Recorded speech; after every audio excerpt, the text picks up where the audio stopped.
Hello, everyone. Welcome to my podcast. My name is Kyla, and today I'm going to be talking about a topic that is not only important but personal to me. I'm going to be talking about military brats and their experience. Before I get into this topic, I want to give a brief definition of what a military brat is. A military brat might sound offensive, but it's not. It's a name used to describe a child of a parent who is serving or has served in the military. Dandelions are commonly chosen to symbolize military brats because they illustrate the idea that children from military families can thrive and adapt in any environment. I've been a military kid my whole life. My dad is currently in active duty in the Army. My experience with being a military kid has been full of many different communities, emotions, and relationships. I moved around most of my life from when I was born to now. I lived in different places like Hawaii, California, Germany, Korea, etc. But as fun as it may sound, getting to live in different parts of the world, it wasn't easy. I was always stressed out about packing and sad about moving schools or even angry about having to move in the first place. And moving has cost me many friendships and even a relationship. In every place that I moved to, my father was deployed.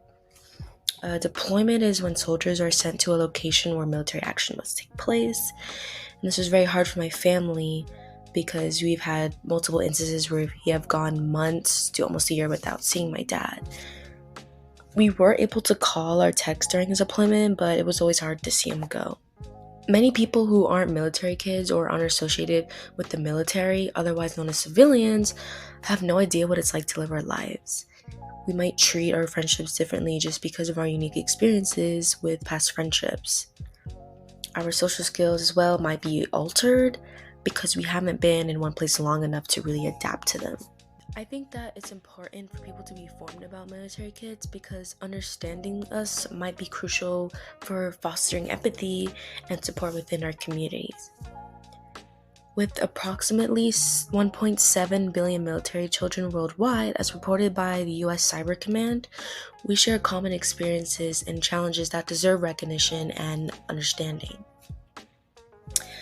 From multiple different relocations, parental deployments, military kids have to navigate unique circumstances that impact their emotional well-being and academic success. By raising awareness about our experiences, I think that we could create a more inclusive environment where military kids feel valued and supported.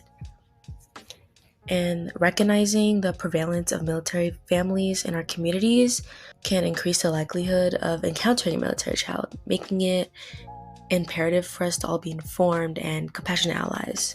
Through education and empathy, we can uplift military children who bravely navigate the complexities of military life.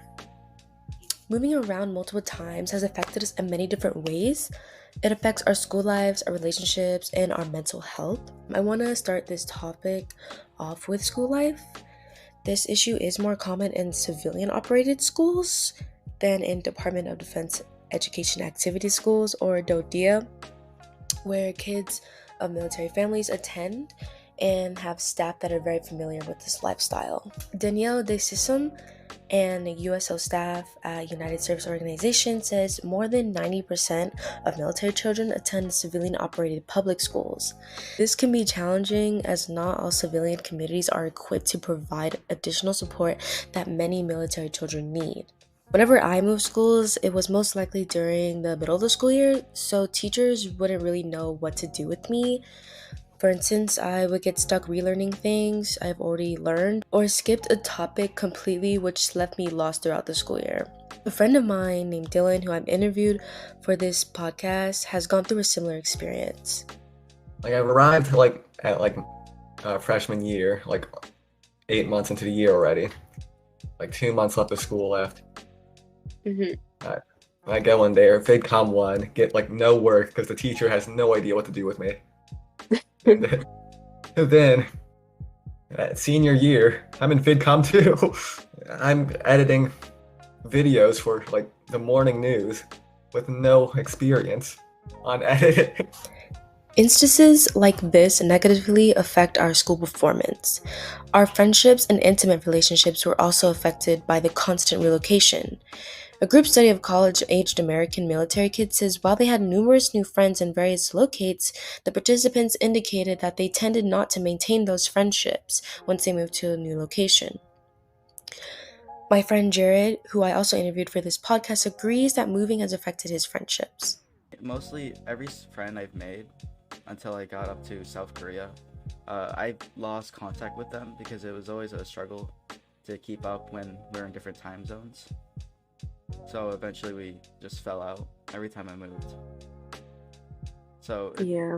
really impacted my social life because I always felt like I was lonely every time I had to move and had no friends.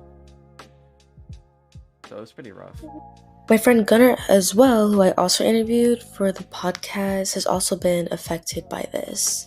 As time went on, I guess that like I'm gonna have to move at some point kind of just dulled the effect of not really wanting to make too much friends, but having a couple of best friends to stay in touch was definitely something of a goal that I had. My last couple years in South Korea. Like I said before, intimate relationships have also been negatively affected. Both of my relationships have been long distance because of having to move around every time I found someone. I never really got to physically experience being in a relationship. All my friends ultimately said that their relationships were ended because of moving. Not being able to handle long distances or not wanting to do long distance at all. Alita Miller at Armed Services YMCA says children of all ages experience more emotional and behavioral problems when their parents are deployed.